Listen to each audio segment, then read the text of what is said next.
요한복음 17장은 예수님께서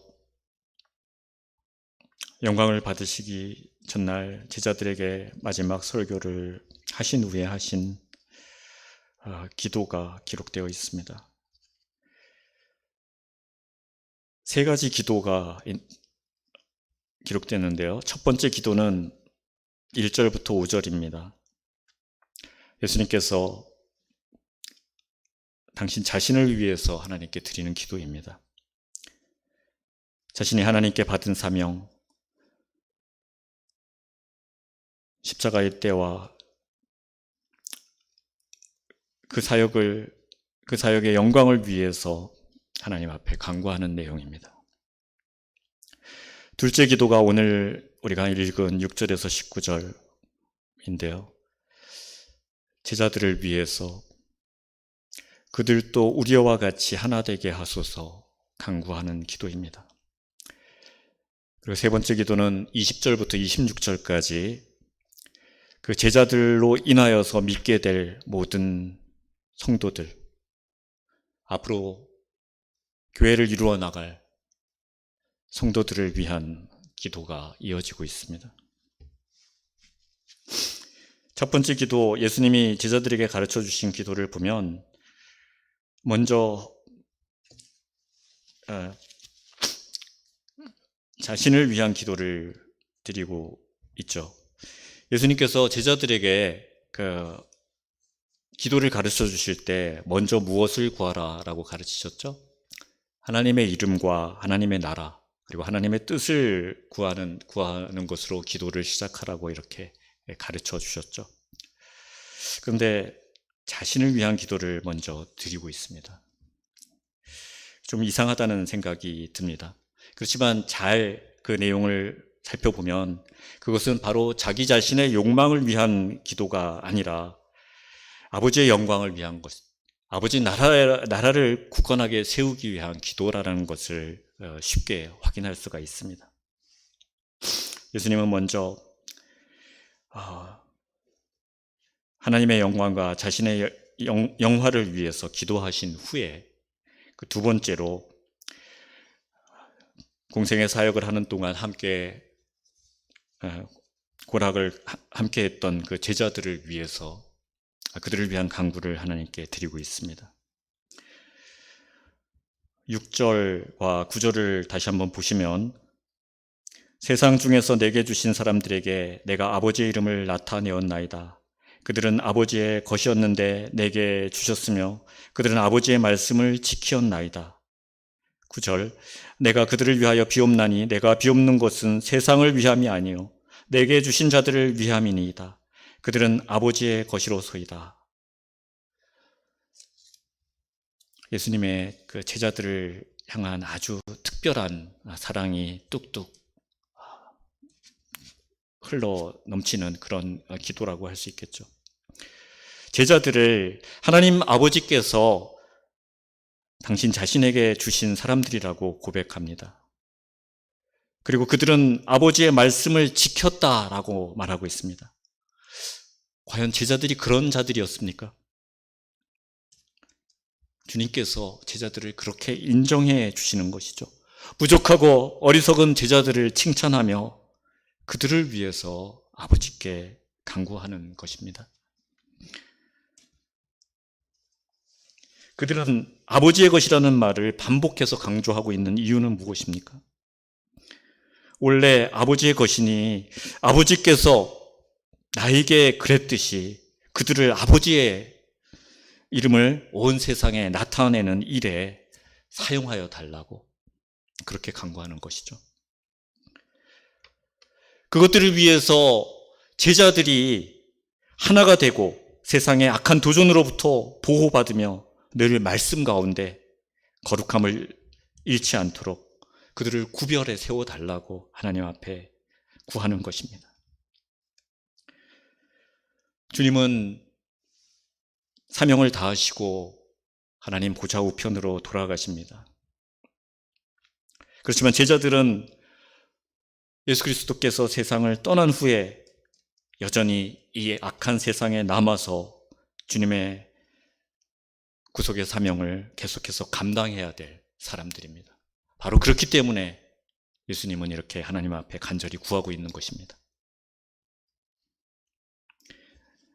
만약에 죄가 넘치는 악한 세상에 구원을 전하고 예수님을 전하는 사람들이 세상 사람들 같이 똑같이 죄에 물들고 악한 세상에 물든 사람들이라면 그들이 어떻게 복음을 전하고 구원을 선포하는 사람들이 될 수 있겠습니까? 그래서 제자들은 이 세상에 속하지 않는 삶, 이 세상 풍습이나 가치관과는 구별되는 성별된 삶을 반드시 살아가야 하는 것이죠. 그래서 주님은 이 제자들의 여러모로 약하고 부족함을 아시기에 이들이 본래 하나님께 소유 아닙니까? 하나님께서 그들을 구별하여 주시고 그들을 보전하여 달라고 간구하고 있는 것입니다. 그들이 자신과 하나님, 자신과 성자 하나님과 성부 하나님이 하나이듯이 그들이 하나가 될 수 있게 해달라고 하나님 앞에 간구하는 것입니다. 11절 말씀, 나는 세상에 더 있지 아니하오나 그들은 세상에 있사옵고 나는 아버지께로 가옵나니 거룩하신 아버지여 내게 주신 아버지의 이름으로 그들을 보존하사 우리와 같이 그들도 하나가 되게 하옵소서. 그들을 아버지의 이름으로 보존해 주십시오. 악으로부터 이들을 지켜주십시오. 예수님은 간절하게 아버지께 구하고 있는 것입니다. 15절에서도 내가 비옵는 곳은 그들을 세상에서 가시기를 위함이 아니요 오직 악에 빠지지 않게 보존하시기를 위함이니이다 라고 반복하고 있습니다. 앞으로 제자들의 생애에서 주님께서 지상에 계실 때 그랬던 것처럼 많은 핍박과 환난이 닥칠 것입니다. 세상은 여전히 그리스도를 알지 못하고 어두움이 빛을 싫어하는 그런 상황이 계속될 것입니다. 그래서 주님은 제자들을 보존해달라고 아버지께 구하고 있는 것입니다. 사명을 받고 주님의 십자가를 전하는 일은 결코 외롭거나 고통스럽지만은 않습니다. 15절 말씀과 또 주님이 가르쳐 주신 기도에서 볼 수 있듯이 예수님께서는 우리의 보전을 위해서 기도하셨고 지금도 하나님 우편에서 우리가 제자의 사명을 이루며 살아갈 수 있도록 악으로부터 우리를 지켜달라고 중보하시고 기도하고 계시기 때문입니다. 예수님은 제자들과 3년을 지내면서 그들 역시 자주 경쟁하고 다투고 시기하고 질투하는 모습들을 보셨습니다. 세베대의 아들들은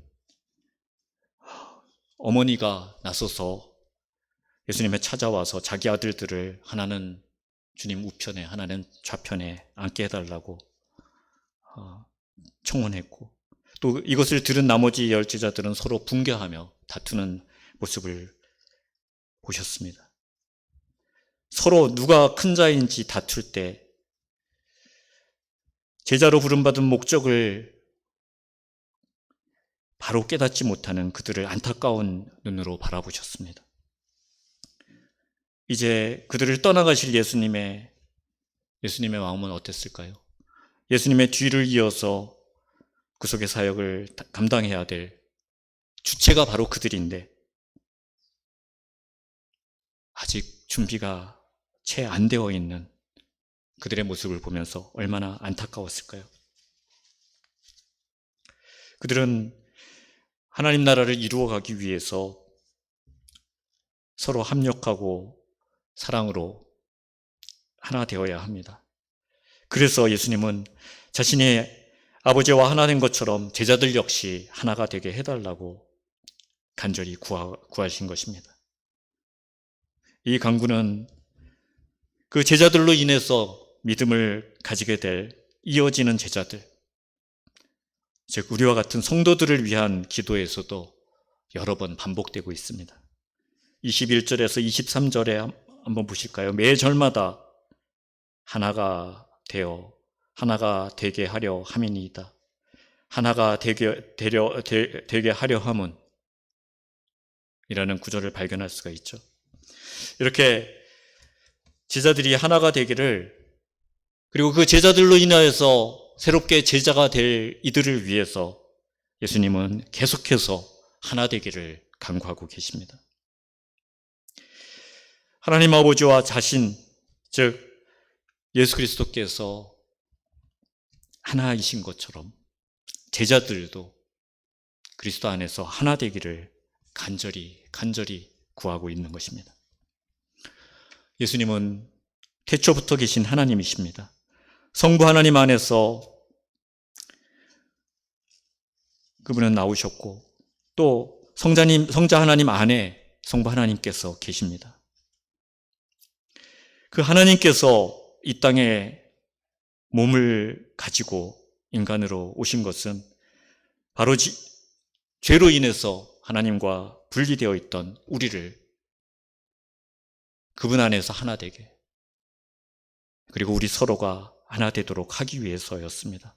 즉 연합하도록 하기 위해서 이 땅에 오신 것입니다. 막힌 담을 허시고 누구든지 예수님을 통해 죄사함을 받는 자마다 하나님께 담대히 나아가서 하나님과 연합할 수 있는 그 길을 열어주셨습니다. 그리고 이것을 화평케 하셨다라고도 표현하고 있습니다. 화평은 어떻게 이루어지죠? 하나님께서 예수님 안에 계시고 예수님은 우리 안에 계심으로 우리가 하나님과 연합하게 됩니다. 그리고 더 나아가서 모든 예수를 믿는 이들 역시 하나님 안에서, 예수 그리스도 안에서 하나가 됩니다. 그래서 우리 한 사람 한 사람이 모여서 주님의 몸을 이루는 연합을 이루시게 하시는 것입니다. 이렇게 연합된 우리들은 하나님 앞에 모여서 하나님을 높이고 예배하며 하나 되어서 세상 가운데 하나님의 나라를 확장하는 그 귀한 일들을 하게 하시는 것입니다. 하지만 이 화평을 막는 존재가 있죠. 바로 사탄입니다. 그가 우리가 예수 그리스도 안에서 하나 되는 것을 막기 위해 온갖 책략을 다 동원합니다. 우선 하나님과 연합하는 것을 방해합니다. 우리에게 끊임없이 이렇게 속삭입니다. 하나님이 너와 함께 한다고? 웃기지 말아라. 너의 그 허물을 가지고, 그 죄를 가지고 하나님 앞에 나아갈 수 있겠냐? 우리의 양심을 찌릅니다. 그러고도 내가 하나님의 자녀라고? 그러고도 하나님께서 너와 함께 하시겠어? 이렇게 도발하며 우리가 하나님과 하나됨을 방해합니다. 예수님과 하나됨을 방해합니다. 성령님과 하나됨을 끊임없이 깨트리고 삼위 하나님으로부터 우리를 분리시키려고 애를 씁니다. 그러나 우리는 압니다. 무엇이 우리를 그리스도의 사랑에서 끊으리요? 환난이나 공고나 핍박이나 기근이나 적신이나 위험이나 칼이랴. 내가 확신하노니 사망, 생명, 권세, 천사들, 권세자들, 현재일, 장래일, 능력이나 높음이나 기품이나 다른 아무 피조물이라도 우리를 우리 주 예수 그리스도 안에 있는 하나님의 사랑에서 끊을 수 없으리라. 그 어떤 것도 우리가 하나님과 하나됨을 깨뜨릴 수 없다는 것을 우리는 분명히 압니다. 그럼에도 불구하고 사단은 믿음의 사람들 사이에서 또 성도들 사이에서 하나됨을 깨트리려고 합니다. 그래서 하나님의 나라를 이뤄가는 주님의 지상명령을 이루지 못하게 끊임없이 방해하려 합니다. 그래서 우리 주님은 제자들이 진리 안에서 거룩하게 되기를 하나님께 간구하십니다. 17절, 19절 말씀입니다. 그들을 진리로 거룩하게 하옵소서. 아버지의 말씀은 진리니이다. 또 그들을 위하여 내가 나를 거룩하게 하오니 이는 그들도 진리로 거룩함을 얻게 하려 함이니이다.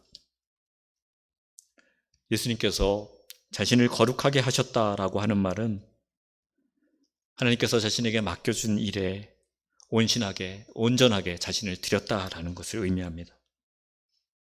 예수님께서 제자들에게 진리를 증거하는 일을 맡기시면서 제자들 역시도 거룩하게 되기를 기도하신 것은 똑같은 의미를 가집니다. 제자들 역시 예수님처럼 진리를 증거하는 일에 헌신해야 하지 않겠습니까? 또한 진리이신 하나님의 말씀 안에서 거룩한 삶을 사는 것이 구원받은 백성들의 참된 모습이 아닐까요? 여러분, 교회가 힘을 잃어가는 세태입니다. 그 이유가 무엇입니까? 바로 성도들 사이의 분열입니다. 갈라지면 힘을 잃습니다. 서로가 서로를 믿지 못하면 능력을 잃어버립니다. 교회는 모든 관계를 회복하며 서로 연합하여서 성전으로 하나님이 머무실 만한 아름다운 초소로 완성되어가는 공동체입니다. 그렇기에 세상에 소망이 됩니다. 외로움에 떠는 사람, 절망에 놓인 생명, 그들이 빛을 찾고 사랑으로 회복되는 기쁨을 줄 수 있는 유일한, 이 땅의 유일한 공동체가 바로 교회입니다. 이 땅에서 주님의 뜻을 이루는 천국이 바로 교회입니다. 하나 되지 못하고 서로 믿지 못한다면 교회는 그 힘을 잃을 수밖에 없습니다. 맛을 잃은 소금과 같고 가려진 등불과 같은 그런 존재가 될 것입니다. 왜 사도 바울이 고린도 교회의 분열에 그토록 피를 토하듯이 하나 되기를 강조했습니까? 치열한 영적 싸움의 최전선 안에 있는 교회가 이기심과 명예욕 혹은 자기 주장으로 분열되면 그 영적 싸움의 결과는 보나마나 뻔한 것이기 때문입니다. 가정에서 남편과 아내가 서로 믿지 못해서 마음이 나뉘어져 있다면 그 가정은 지탱할 힘을 잃어버릴 것입니다. 자녀와 부모가 서로 신뢰하지 못하고 하나 되지 못하며 그 가정은 끊임없이 분란이 일어날 수밖에 없을 것입니다. 결국 그 가정은 깨어지고 말 것입니다. 얼마나 불행한 일입니까? 이 음란과 혼탁의 세대를 살아가는 우리, 이생의 자랑과 육신의 종력으로 여전히 찌들려 있는 우리들, 그곳에서 단호히 벗어나지 못하는 우리들, 바로 그런 우리들을 위해서 주님은 아버지 하나님께 간절히 기도하고 계신 것입니다. 우리는 예수님의 그 간절한 기도의 은혜 아래 살아가야 합니다.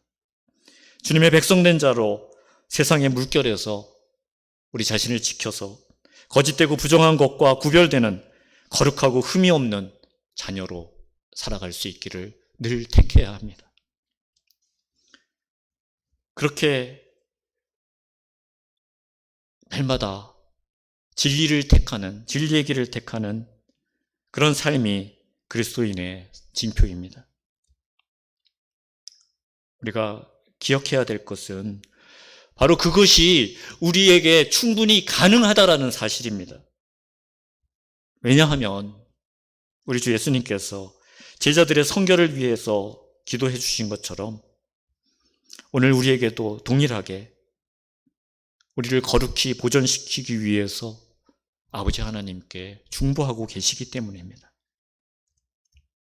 예수님은 제자의 삶을 사는 오늘 우리를 위해서 간절히 이 시간에도 하나님과 대화하고 계십니다.